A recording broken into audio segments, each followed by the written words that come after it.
Fairfax County, and they hope to employ 1,500 people and take up 400,000 square feet of space. So this was a recent announcement a couple of weeks ago or maybe a week ago. So I just want to give you an idea of the resilience that I was talking about before. We are happy that our businesses continue to thrive. It's not like we have not suffered from the pandemic, and we can talk about that later. But I'm pleased to say that business continues in our county, and that shows you what type of an economic engine we are in Fairfax County. And of course, you might have all heard of the announcement last year of the Amazon HQ2. So the second headquarters of Amazon is located in Northern Virginia in our area, not in Fairfax County, in our neighboring Arlington County, but it impacts the whole region. So Northern Virginia as a region is very economically resilient, very well connected. We are also known to have the best data centers in the world. In fact, our neighboring Loudoun County, which is to the west of Fairfax County, is called Data Center Alley because of the number of data centers located there. And that's perhaps the reason that a lot of tech companies are attracted to our area. We have really good connectivity, good networks, good data centers, and with everyone moving to the cloud and the importance of edge computing, a lot of companies want to locate into our county. So fun fact, 70% of the world's internet flows through Northern Virginia. I don't know how many of you knew that, but I always find it mind-boggling when I see that figure and that number. I want to also tell you about our overseas offices, something that is unusual at a county level. So as an economic development agency of a small county, we have 5 overseas offices, and I already introduced you to Dave from our India office. He's the manager and he's located in Bangalore. I have other members of the India team here on the call, and if it's okay, I'd like to introduce them quickly as well. Ashish is waving his hand. Ashish is in Mumbai, and he's the director of the Fairfax County Economic Development Authority India office. And Beena, I know you're there somewhere. Beena Jain is Business Investment Associate for FCEBA, also located in Mumbai. So like this, we have 4 other offices in the UK, Korea, Germany, Israel, and of course, we have the India office. We also have a satellite office on the West Coast in California and LA County. So what I'm trying to say here is that as an economic development organization, we are very active. We proactively solicit business investment into the county, and we're happy to help companies that are looking for answers, looking for information, looking for data in order to make their decision. So that brings me to our services. We can do site selection services for you, help you find the right location, do comparative data analysis if you're interested in moving here and you're interested in a couple other potential locations. We have a very sophisticated in-house market intelligence division and in-house real estate division and in-house communications division. So for a lot of our resident businesses, we help them with PR and visibility. We can help you plug into the business community as a new player here. We're well connected with the Chambers of Commerce. We can point you towards networking events that you can participate in order to do organic business development. We can help you connect with service providers, whether it's a lawyer or an accountant or other areas that you might need as a business help with, considering it's a new location. So this is just a piece of the services we provide. What I'd like to say is that we want to be, if you're interested in the US, if you're interested in Fairfax County, Northern Virginia, East Coast, DC area, to locate or expand your operations, make us the first stop. Contact Dave or Ashish or Beena or I, and we'd be happy to provide you the information that you need in order to make that decision, the right location for you. And I want to end with 2 separate things that kind of set our county apart. The first is the availability of talent. We find that for a lot of companies, the reason they want to locate to our area is because they're looking for skilled and educated people to work for them. And we are lucky that we have those. Although we are a county of 1 million people, we have a regional workforce of more than 3 million workers, all skilled, educated. The education levels in our area are higher than the US average. And that's one of the reasons companies will pick Fairfax County for locating their business or for expanding their business. And finally, an exceptional quality of life. I'm a Fairfax County resident myself. I have young kids. I'm very pleased with the local or public school system, with the parks and recreation, all the activities and entertainment that are available to us. Yes, not right now, not 100% right now, but that's only because of the pandemic restriction. So with that, I'll end my introduction. I'm happy to take up questions at the very end, and feel free to contact our team if you would like more information about Fairfax County. Thank you, Rishi. Back to you. Thank you very much, Ms. Julie. Rishi, let me intervene. There is some freaking noise which is going on behind, which there's some noise, fan noise or something which is on and which is really speaking your ears. So somebody who's put on the fan and whose mic is on, kindly please take care of that. It's really shrieking, disturbing us here. Go ahead, Rishi. Yeah. Before taking forward, I request all the participants, whoever would like to raise question in the end of this web conference, they can click on the raise hand option, which is on the bottom of your screen. Taking forward, now I'd like to request Ms. Brenda Van Horn, Principal Commercial Officer, US Commercial Service, Consulate General of the US in Mumbai, to address the participants. Thank you, and good morning, or rather good afternoon to everyone in India. I hope everyone is staying well and safe and healthy there. I'm looking forward to returning soon. I want to give a big thank you to Fairfax County Economic Development Authority and FIEO for inviting me to speak to you here today. My office does work very closely with Beena and Ashish, and this is a great honor for us. I'd like to take a few minutes to highlight the importance of the U.S.-India trade relationship.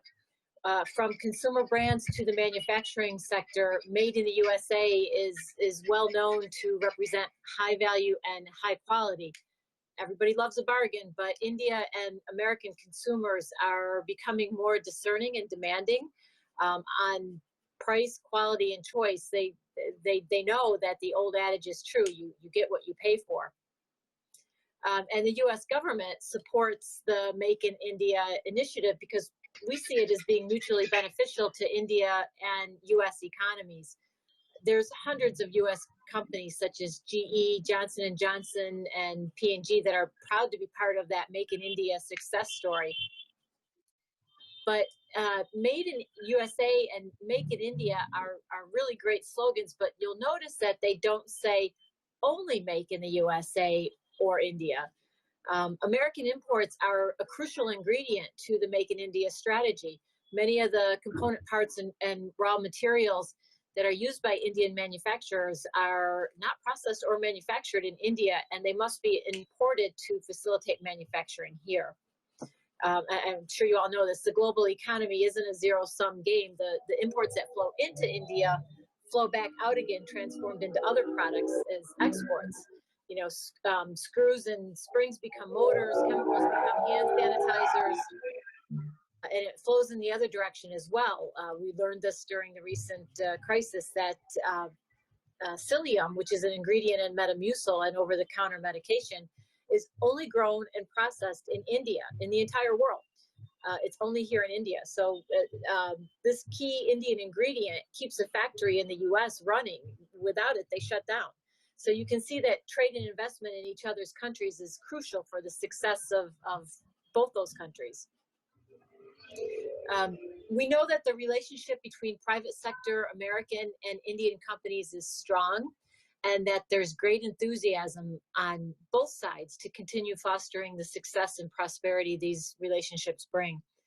Expanding trade between India and the US is a goal of the consulate mission. And my office, the commercial service, we focus exclusively on increasing American exports and facilitating direct investment to the US. And I'm going to let the statistics tell the story here. According to the latest figures from the US Census Bureau, which is also part of the Department of Commerce, the Indo-U.S. bilateral trade in goods for the first 4 months of this year was $27.28 billion US dollars. Just, you know, if by way of comparison, I came out of a country where our entire two-way trade for an entire year was less than 6 billion. So you can just see the importance of the market with India. As much of you know, India has continued to have a favorable trade balance with the U.S. The deficit is on the U.S. side. It's in India's favor, and it equals about 20 billion for the past 3 years. So that means you're selling a lot of stuff to us, and your market is there in America. And there's a link to the site where I got my statistical information from, which I'll share with the group later. So it's my job, as I mentioned, to promote U.S. exports and reduce the trade deficit. But as I mentioned, this isn't a zero-sum game where if you win, I lose. You know, Indian companies heavily trading in the U.S. benefit when they invest in the U.S. and they're closer to their Western Hemisphere markets, just as American firms who invest in India benefit from their proximity to the Asian markets. Whether those markets are for consumer products or business-to-business sales of parts and ingredients used in manufacturing, everyone wins when we trade together. Within the Department of Commerce in the International Trade Administration, we have a sister agency. It's called Select USA. And Select USA is the one-stop shop that assists foreign companies who are interested in entering the U.S. market for terms of investment. They serve as a clearinghouse, really, for state, municipal, and other local economic development organizations across the U.S., including Fairfax County. They function like a guide to companies. They help demystify the federal rules and regulations, you know, give them information on any federal incentives that they are, but then also provide a lot of source and statistical data and other information and links for the states and the regional areas. And they really serve sort of as a liaison, linking companies with partners and resources that will help them in their quest to invest in the U.S. So the COVID-19 pandemic really shined a light on the importance of a company's supply chain and the need for diversification. Traditional supply chain routes were severely affected by the lockdown that occurred in different parts of the world at different times. You know, we saw things like key production inputs that were stuck in trucks and warehouses and courier buildings and unable to move due to, you know, temporary closing of logistics or lack of truck drivers. You know, no customs offices were open. All of those things were happening, and companies with distribution channels that were closer to their major markets really fared better than others who had things coming from a much greater distance. So with that in mind, if you're considering changing your distribution channel, the Select USA and the commercial service in Mumbai can help. If you need to better connect with U.S. customers, we can help you set up an office, enhance your supply chain and distribution network by helping you, locate the area for your warehouse and manufacturing facilities. We've helped over 200 companies in the past, and we want to keep doing more. So my office works closely with several of the state economic development organizations interested in further developing the trade relationship with India, including, as I mentioned, Fairfax County Development Authority.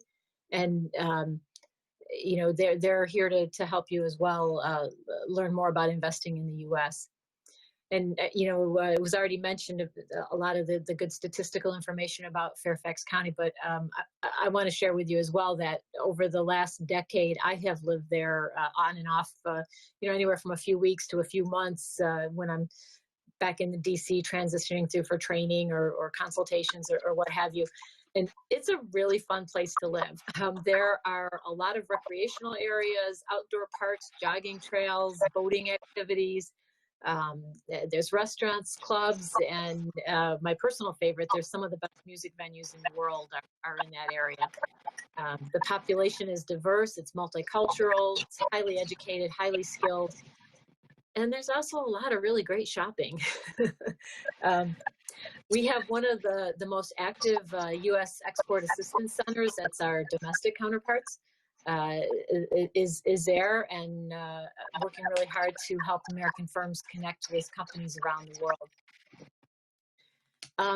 One final thing before I conclude, I want to encourage everyone to consider participating in next year's Select USA Investment Summit.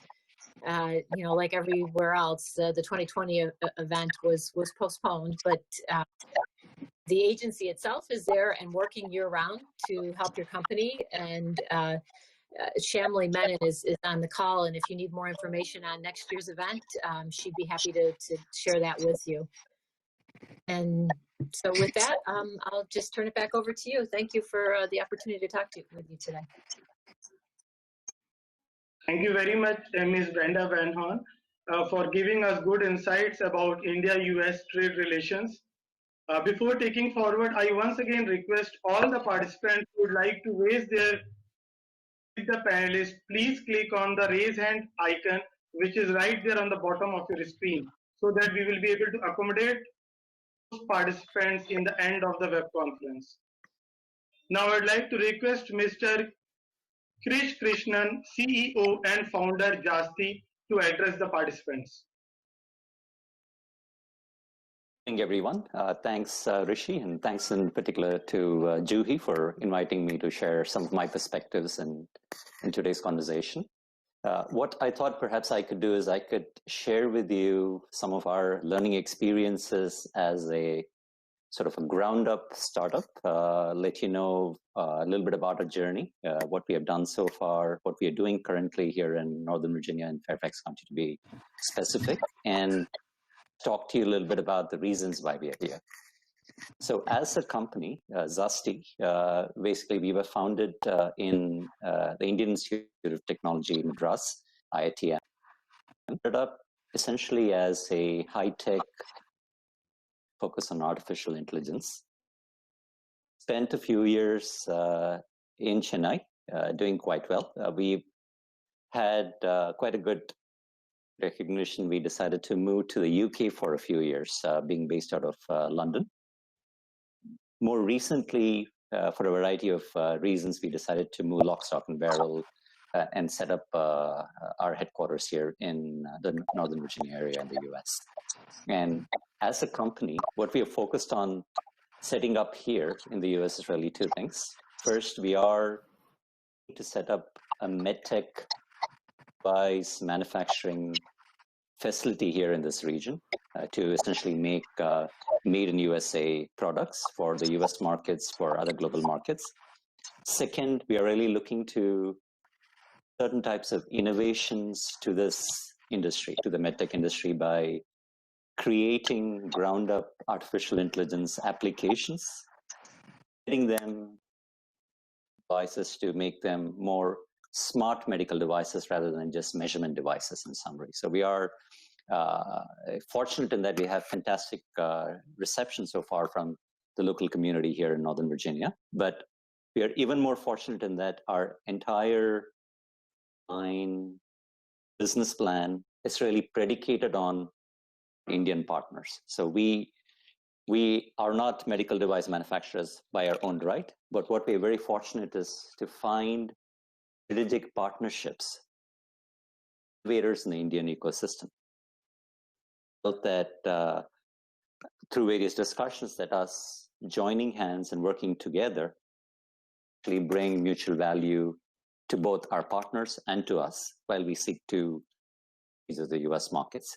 So we involved in areas like cardiovascular screening, ophthalmology, remote patient monitoring, and so on and so forth. But interesting for us was that we found that could very good synergy in terms of recognizing good, high quality innovations from the Indian marketplace, be able to cater to the ambitions of the Indian small businesses to enter the US markets, while we here on the US side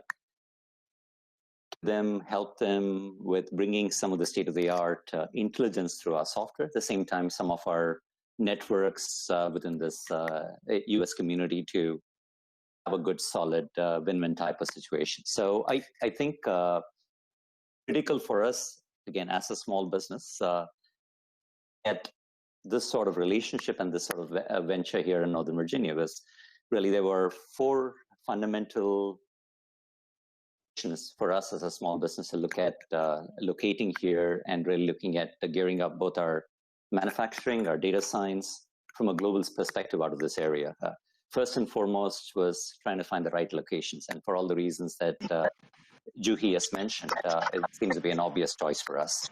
Second, which is very important for us, is employee base. And here we had kind of a unique challenge in that we needed semi-skilled workers for the manufacturing, very high-end data scientists for AI. And fortunately for us, there's plenty of opportunities hiring both these types of workers at ends of the skill spectrum, if you will. What is very important for us is having come out of a very solid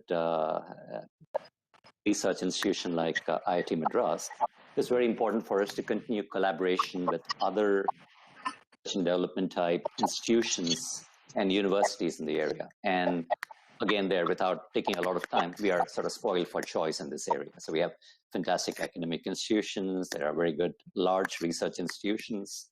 We've been very fortunate that moment we put our foot here on the ground, we got enthusiastically supported and adopted by a local physician association. There is a strong Indian doctor community in the Washington, D.C. metro area, as well as throughout the U.S.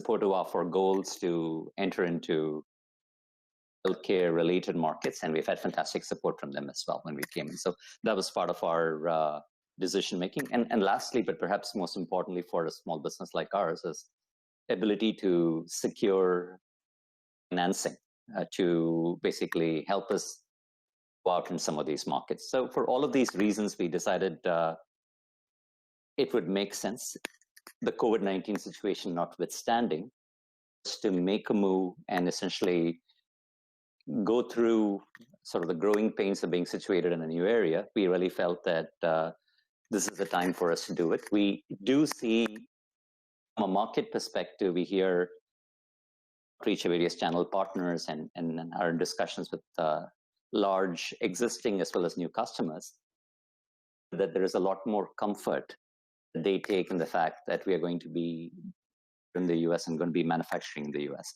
And how plentiful the infrastructure support is and how interestingly does it get things started here. And I've lived and worked in 20 other countries. There's just no comparison. Doing work here in an environment like the US, in an area like Northern Virginia, is easier and a lot smoother with minimal bureaucratic hassles of any kind. For all those reasons, we decided that let's seize the moment, let's seize the market opportunity in spite of the challenging market and get going here in the county. So again, name of the company again is Zasti, ZASTI.ai, if you want to check out our website. It tells a little bit of the journey of how we started over there at Technology Madras, now we ended up here. And I would be very glad to share learning experiences, perhaps explore new partnerships if there are those of you on this call who are interested in exploring the US healthcare related markets alongside with us.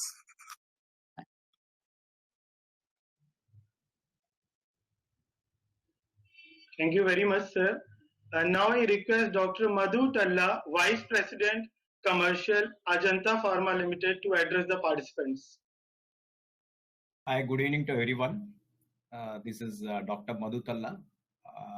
I take care of commercial procurement function at Ajanta Pharma, Mumbai. We are one of the leading pharmaceutical company in India and established about 40 years back. and we do a business of roughly about $400 million. And one of our key geographical business center is US, so where mostly about 20% to 25% of our business is contributed from US, and in whichever products we deal in US, so we are one of the dominant player. And coming to other sectoral medicine, so we are one of the leading player in India in ophthalmology, diabetology, and other cardiovascular drugs. And we are one of the leading supplier of anti-malarial drugs under WHO and Clinton Foundation through various low and middle income countries across the world. So like with the current pandemic of COVID-19, like there is a lot of supply chain disruptions which have emerged on account of fallback of various ancillary industries, be it in India or outside India. Like pharma industry as a whole is struggling a lot to revamp its manufacturing operations.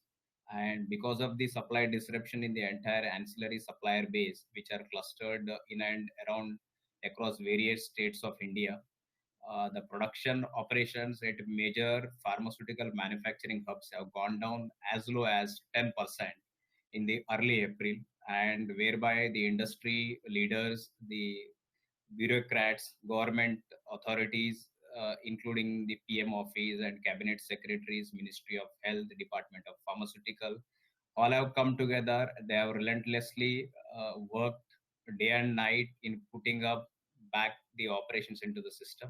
And I'm happy to share by now, like in majority of the manufacturing hubs, we have restored the manufacturing almost to 80 to 90%.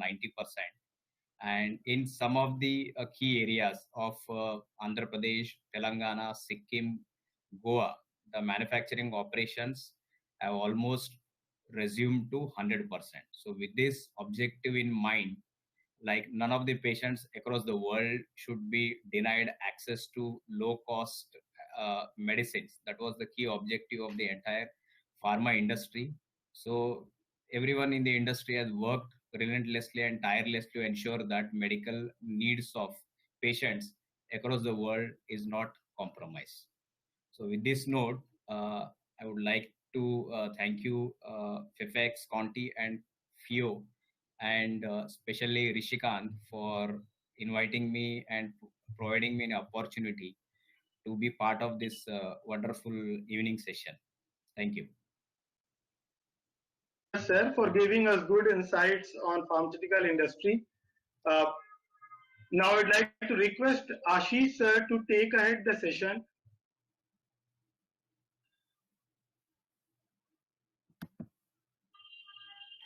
Thank you, Rishi. I would like to thank all the panel members, all the panelists for sharing their excellent remarks with us. Before I start, I would just like to mention I am actually playing a dual role here. So I am on the managing committee of FIEO, and I represent the service providers across India. So helping fellow exporters is part of my portfolio or objective.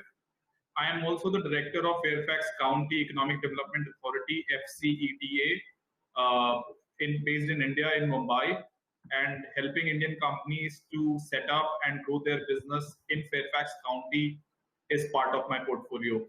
So this is an excellent combination and I'm enjoying it.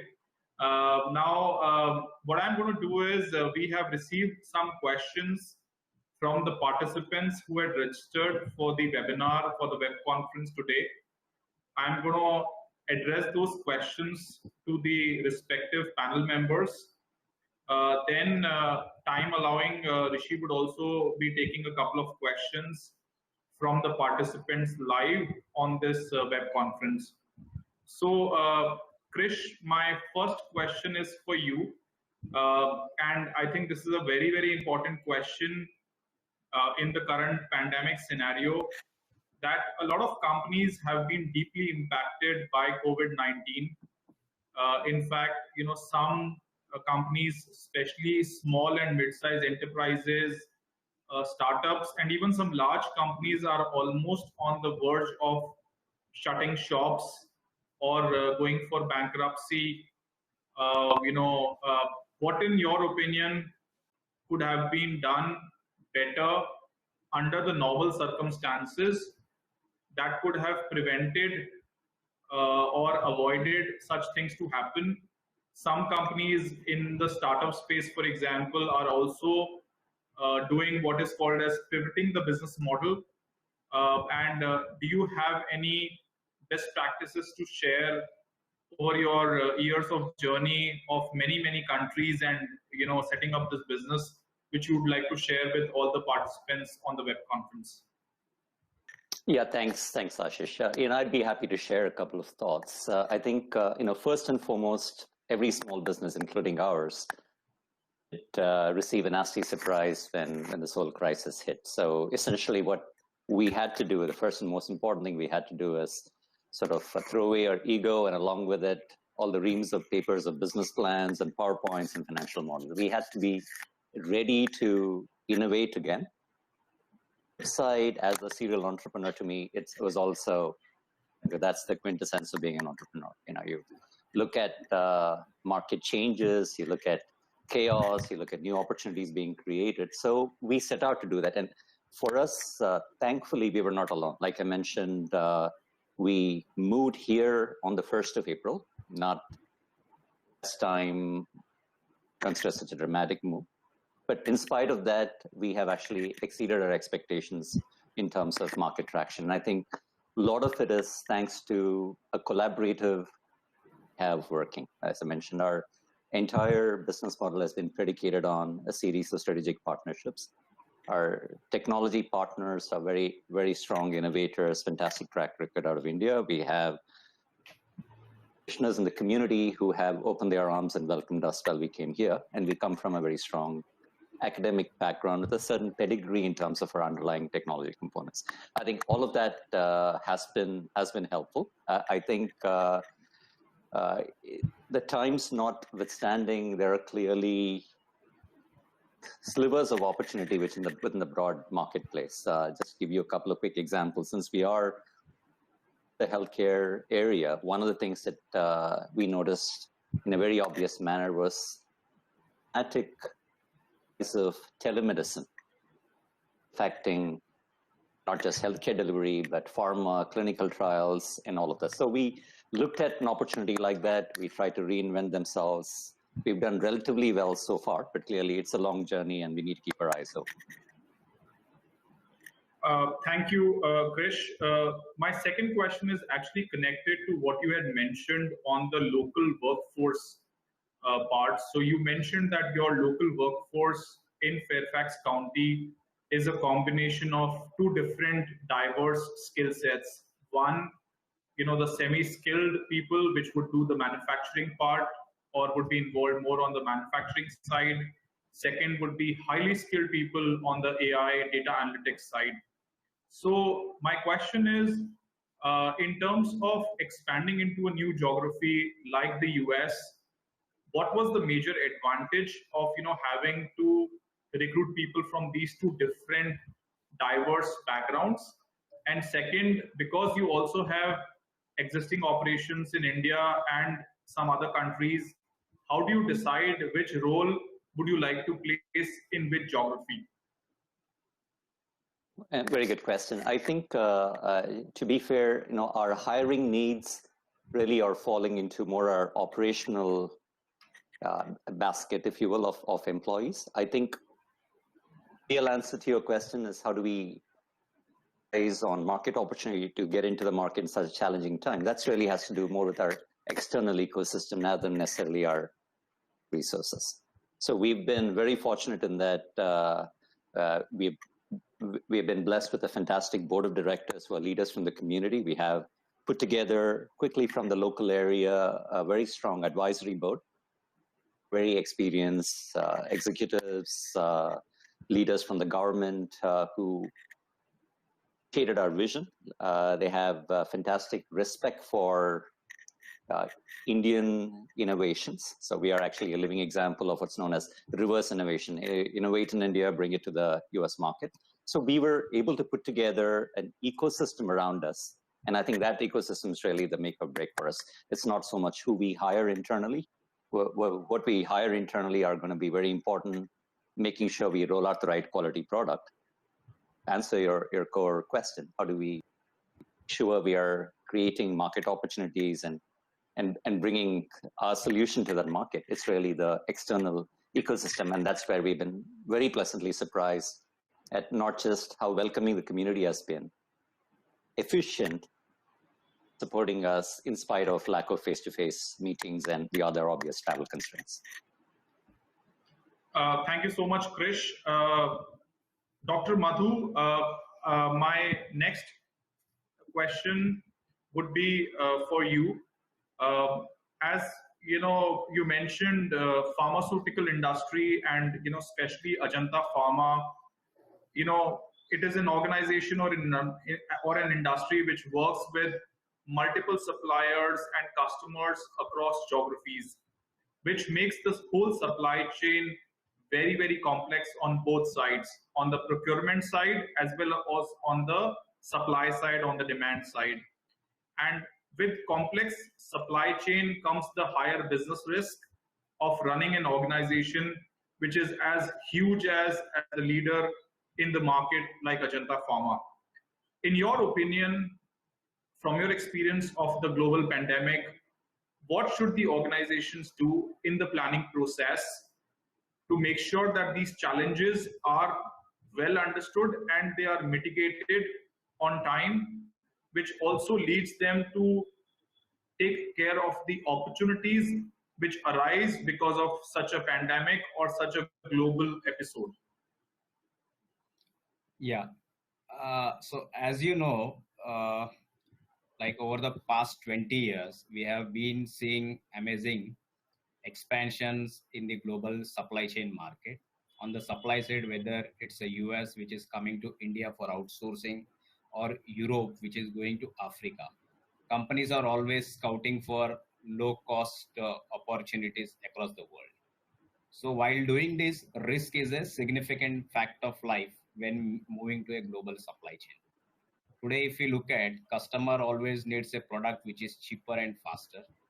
So the right strategy to balance cost and service while we want to deliver a profitable growth in such a pandemic situation, we definitely requires a paradigm shift in our approach to build an agile and safe supply chain.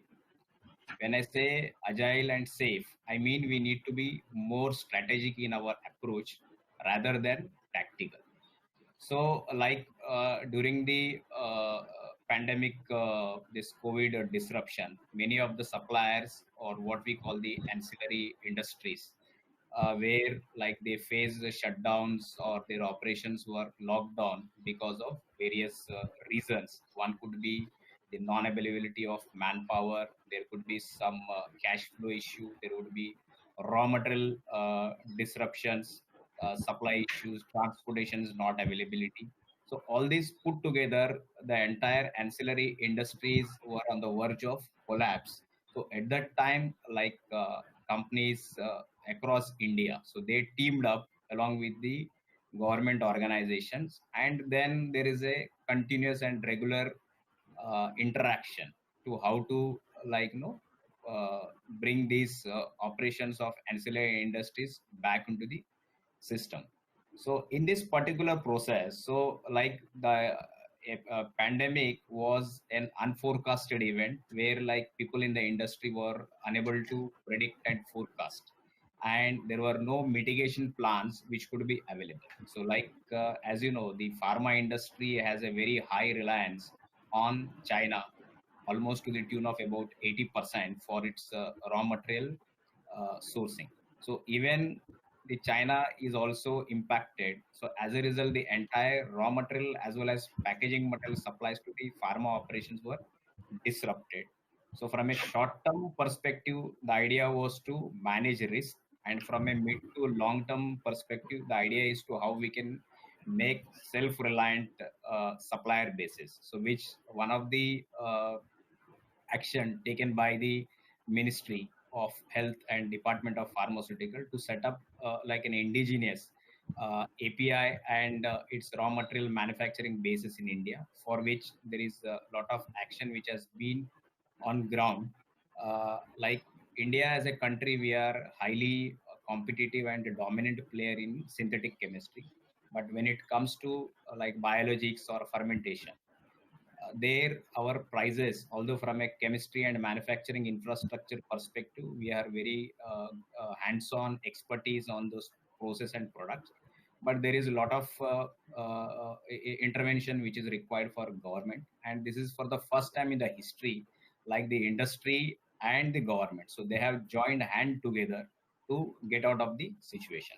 So in order to do that, on one side, there is an action which is being done, like from a short to mid-term and long-term activities. On an individual company basis, people have to look at like, how they can able to build inventories so that it can take care of their short-term needs. Secondly, when you work collaboratively around a coherent objective with your key and strategic suppliers, so thereby they could able to like cooperate and build products for you in a very effective manner, and as a result, in such kind of pandemic situations, so it will enable you to come out of the situation on a fast track. Moreover, on the other side, like the entire geography is divided into like green, red and yellow zones based on the number of cases of COVID. So currently, as a immediate risk mitigation plan, so even Ajanta and some of the companies, what we are trying to do, we are trying to look at supplier bases who are outside the red zone, so that at least in case of further like growth of the pandemic situation, there could be some alternate options which would be available. So these are some of the points which we are trying to execute at an company level as well as at an industry level, so that the risk can be mitigated in near term. And from a mid-term to long-term perspective, we are trying to build our own back-end supply chain as a country, so that there is a high self-reliance rather than depending on external countries for the supply of material. All right. Thank you, Dr. Madhu. My next question is for Juhi. Juhi, a lot of companies on the web conference today are interested in looking at opportunities of setting up a base in the US. What I would like you to specifically talk about would be what are the local grants and incentives available with the local government or with Northern Virginia, which could help Indian companies or companies from outside who are looking at setting up in Northern Virginia with any available grants and incentives. Sure, Ashish, I can talk about that a little bit. So when it comes to grants and incentives for companies interested in investing, the general rule of law is that it's based on the amount of capital investment made and the number of jobs that are expected to be created. And you will find these conditions no matter what you look at in the US. And that's part of the reason in India as well. So for companies that are interested in expanding to Fairfax County, specifically Northern Virginia, we help them liaise with the state equivalent of economic development organization, which is called the Virginia Economic Development Partnership. And they provide some incentives, like I said, based on the conditions I mentioned before. And we'll check your eligibility for those conditions. I will say here, though, that most of the grants and incentives are available to companies that are already registered in Virginia, so that would be a prerequisite. But when it comes to companies looking, and something that Krish alluded to as well, funding comes in many different ways. We are, in general, not big proponents of incentives because incentives run out, but there are various other ways of funding, whether it comes from loans through banks, attractive and affordable loans for smaller businesses, venture capitalists, and funds for that matter, and angel investors. And we have that ecosystem for all of those. So we kind of connect companies to the right source based on what their needs and requirements are. I will mention that there are a couple of grants available for companies, especially in innovative technologies. One is from the federal level. There are small business innovation research grants that are available. Of course, there is a whole application procedure, and we can help guide you through it, but it all depends on what innovative solution you have to offer. And we also have a state program run through the Center of Innovative Technology that supports businesses from the idea stage to growth and scaling stage.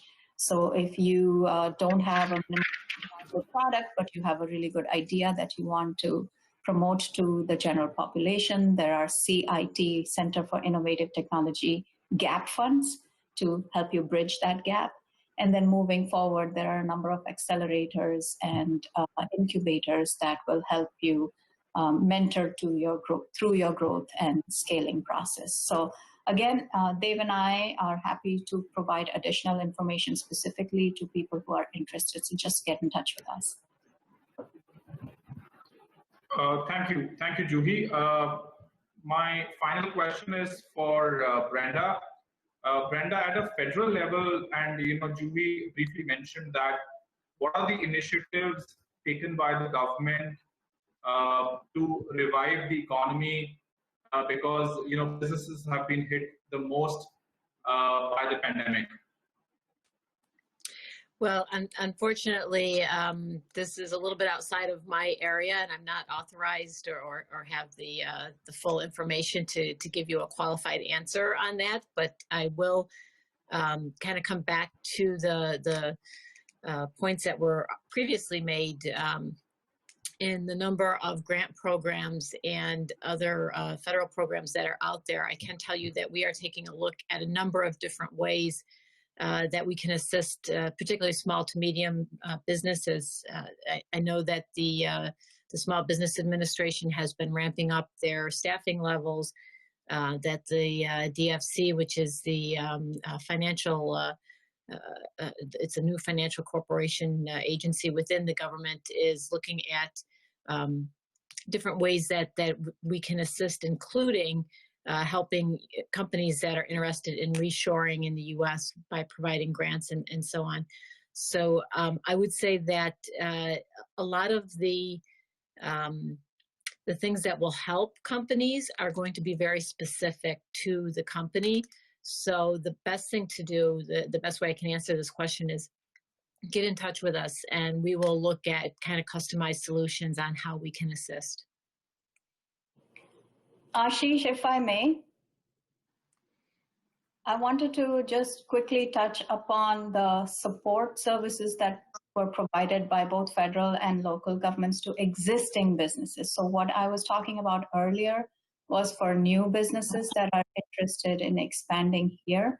But for the businesses that were impacted by the pandemic, there were a number of federal programs that we facilitated on the local level for our companies. So one of them was a paycheck protection program that the federal government announced, and every state or jurisdiction got its share of federal monies for this. And we helped through the Small Business Administration, our companies, to get access to this program. As the term suggests, it was primarily for companies or to incentivize companies to keep their workforce so that they don't get laid off. And the Paycheck Protection Program would award them loans to continue operating business as usual, even though it was impacted by the pandemic. And a number of these loans are also forgivable. So if you use a large percentage of the loan amount for payroll, you actually don't have to pay the loan back. So we helped with that. We helped with economic injury disaster loans for our companies. Fairfax County allocated $25 million of business support through the RISE program, relief initiative for support of employers. to allocate money to businesses based on their size and number of employees so that they continue to operate through the pandemic. So what I'm trying to say here is that when you look at grants and incentives, I guess they can be divided into two different categories.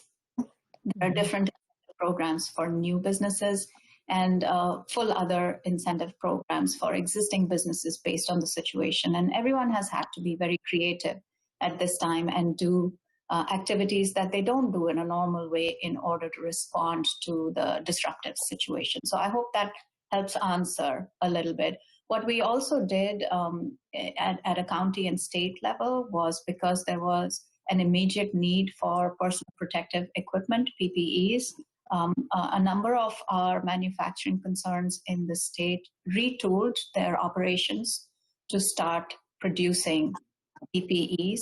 But we also had a request for proposals out for any company that was interested in providing this much needed resource to the hospitals and healthcare system and other operations in the state. So again, you get to know of these programs if you're either here or if you're in touch with us, and we're happy to share more as the situation arises. So I hope that helps answer some of your questions.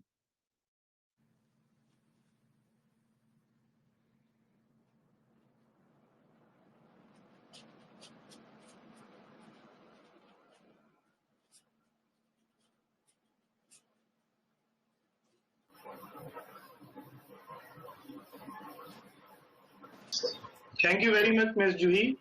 Now we will take up questions from the participants. Start with Mr. Tushar Malviya. Mr. Tushar, you can ask your question to the panelists.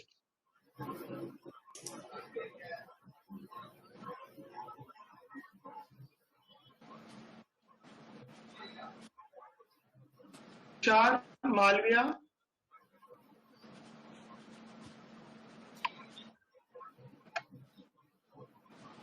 Rishi, skip next. Manoj Balwani, you can ask your question to the panelist. Yeah, hi everyone. I'm Manoj Balwani. I'm a senior vice president with Sirius Tech, and we are a healthcare IT company based out of Princeton, New Jersey. This question is for Brenda. Brenda, you will agree that India and US to have a successful supply chain, work visas like H visas and L visas do play a significant role. There have been media reports about, some restrictions coming around those visas. So are those just rumors, or do you think that those restrictions will come about? Thank you. Hi, okay, so thank you for the question. As I mentioned earlier, I'm in the commercial service, so I have very little to do with the visa processing. So in fact, I don't even know the different types. It's not my area of expertise. But I can tell you that any activities that are taking place, any changes that are being made will be communicated on the State Department's website. And they will, very clearly lay out the information on what they're doing there. I can tell you that I have not heard of any new restrictions coming in, that are specific to India. Sorry, I can't answer that question better. It's not my area of expertise. That's fine. Thank you. Very much, Ms. Brenda. I think Regional Chairman FIEO Western Region Khalid Khan sir has also raised his hand. Sir, would you like to ask any question to the panelists? Yeah, first of all, let me thank everybody who are here, who spared their valuable time and been with us today and given all your inputs, especially from Fairfax, Krish, Brenda, and I think Juhi. All of you, thank you very much for coming here in this platform and sharing your knowledge and sharing everything about Fairfax and how to do business. My question is to Brenda, or maybe somebody else can pick it up as well. Okay, my question is very straight. I mean, in India now, in this pandemic last 90 days, since I represent the Federation of Indian Export Organization, I have heard from a lot of my members who are into apparel, into handicrafts, and into shoe manufacturing that there has been a lot of order cancellations which has come from US. Okay, and also there has been a lot of there are a lot of companies who have declared themselves as bankrupt, and they're not able to pay the customers now. So in this case, I mean, how is there any law of protection? I'm talking now from the investment part in the US. I'm talking as an exporter from India. Is there, how does this exporter now go ahead? Because his client has raised his hand that he is not able to pay him. He's called himself bankrupt. And in some cases, they have also said that you cancel the order. Now this client, now my member is into a problem. He has already manufactured the goods. Probably he has also shipped the goods out there. Now, what does he do in this case? How is he protected? Is there any law in US which protects the Indian exporters as well? My question is that to you. It's open to anybody, especially Brenda, to answer. I will say that under the bankruptcy code in the US, all creditors are protected equally. So, and it's proportionate. So, if a company declares bankruptcy, there's a procedure in place whereby they have to declare their assets and their liabilities, and a court will determine how to distribute their assets among their creditors. So, for instance, in one of the cases you mentioned, if somebody had made a shipment, if there's already an invoice out there, and the company that has declared bankruptcy owes that Indian company money, they will have equal protection under American law with any other companies that are owed money by the company that has declared bankruptcy. So, you know, it's very specific on the individual case, but it would be determined by a court, and international companies have the same legal protections as the US companies would. So there's that. I don't know enough about Indian law to be able to tell you what kind of protections are available for Indian companies that have outstanding liabilities. I do know in America, we have certain insurance products available for companies that are exporting, whereby if they don't get paid, the insurance will kick in, but I don't know if that's available in India or not, although that may be an option. Actually, this is the first time that I've heard this issue is when you've raised it. So I've made some notes on what you said, and I would very much like to have this conversation a little bit more in depth so we can learn more about it and perhaps explore other ways that we can assist. And I'm happy to hear from anyone else who has other insights on the question. We also have, Brenda, this insurance cover here in India for the exporters, but most of the time, I mean, there may be a chance that, I mean, you have a relationship with the customer and you're doing business. I mean, the worst part is the long-time customers have defaulted now. It's not that somebody who's new who has defaulted, but you have been doing business with them for 20 years, 25 years, and they have defaulted. So I understood what you say, but can we have something from either the US Consulate or maybe from you or from somebody? How does a company who go about in getting their claims? I mean, there must be a lot of procedures for that. If members are ready to follow all the procedures, as long as they are paid. So if somebody can share those information with us, we will be really happy, and I'll forward it to my members. I mean, at least they'll be at least having that relaxation that, okay, they're going to get the money back. Yeah. And as I mentioned, you know, we can talk about it more, after this conversation. It's definitely something that should be looked into. No issues. To the Fairfax, I would just like to tell them that if they can share their investment policy or whatever is the scheme out there, what Juhi also explained, and we can send it to our members who are currently logged in. It will be great help for you as well. And in fact, they will also come to know what sort of the facilities are available. Of course, Ashish is here who could probably guide, but if you can disseminate the information, that would be good. Yeah, we'll be happy to share some basic information about investing into Fairfax County, but very similar to what Brenda said before, it really varies on a case-by-case basis. So happy to have a one-on-one conversation as well. General, yeah, just send the general thing here, no problem. Sure. Yeah, I'm done with my questions. I mean, anybody else now? Thank you very much, sir. Thank you, Ms. Brenda and Ms. Juhi, for sharing your insights. And I would like to mention here that Mr. Khalid Khan, our regional chairman, is the most dynamic board member who receives queries from day to night. This is the reason that you people have heard one of the most important question of the day. Thank you very much, sir. We will take up the last question of the day from Mr. Kamataj. Mr. Kamataj, can you? Yeah. Yeah, hello everyone. This is Prasad Kamath based out of Mumbai. We have a couple of companies which are into exports, one on the tech side as well as plastic molding company where we ship some products out to the US.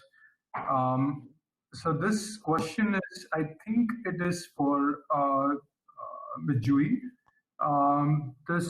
You mentioned something about federal contracts and just got curious about that as to, is there a certain criteria for companies based out of India to participate in that? Do we need to have a office registered or certain number of employees based out of US to be part of the bidding process or whatever the process is? And is there any specific place that we can get access to that kind of information? Sure, happy to address that. So when it comes to doing business with the federal government, let me just start by saying it's extremely complex and difficult, just like any government. So the criteria, as you were asking about, often vary by agency. So it depends on which agency you're supplying products to. And in our area, most of our companies are providing IT services to the federal government. So a number of them have to have a legal US entity to be able to serve those customers. But then other agencies require all of the work to be performed in the United States as well.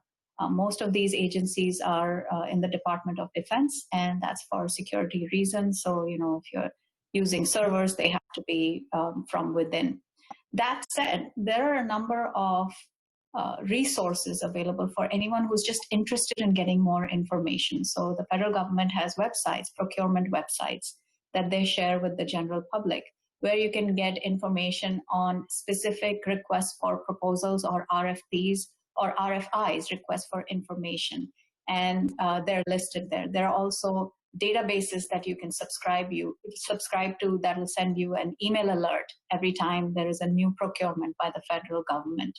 And then you look into that particular request for what the specific criteria are for that particular order or that particular project. And that's where you find the answers.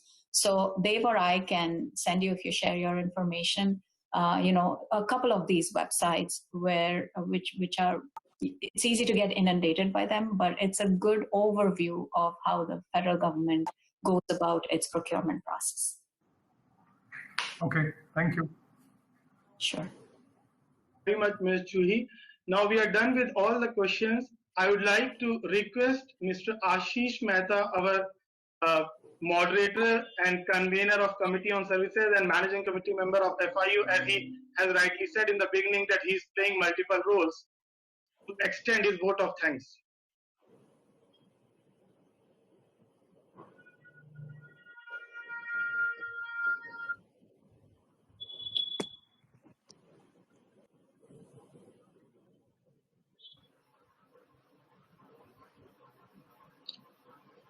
Ashish, sir, are you there?